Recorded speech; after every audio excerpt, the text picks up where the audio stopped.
begon eigenlijk in mijn jeugd hier op Aruba. Er ging toen een verhaal rond.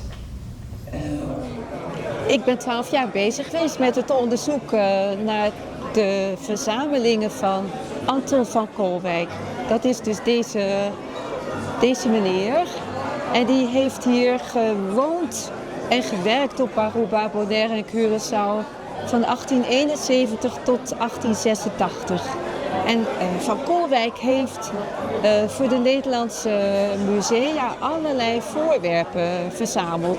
Schelpen, planten, spullen uit de zee, archeologische voorwerpen en ook gebruiksvoorwerpen die mensen in de 19e eeuw hier maakten en gebruikten.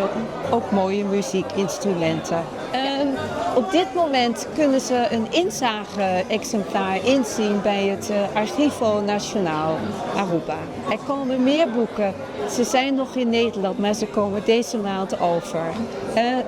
Februari komen ze over. Ja, ik heb hier als kind gewoond. En ik heb sinds ik het verhaal hoorde over Indianen die waren gevonden in de grotten van Canechito in potten. Sindsdien heb ik als kind een enorme fascinatie gehad voor de inheemse cultuur. En nou ja, dat is uiteindelijk mijn vak geworden.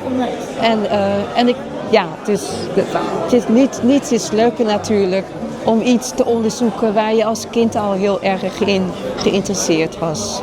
Dus dat is eigenlijk de oorspronkelijke reden dat ik een onderzoek ben gaan doen naar de inheemse cultuur hier.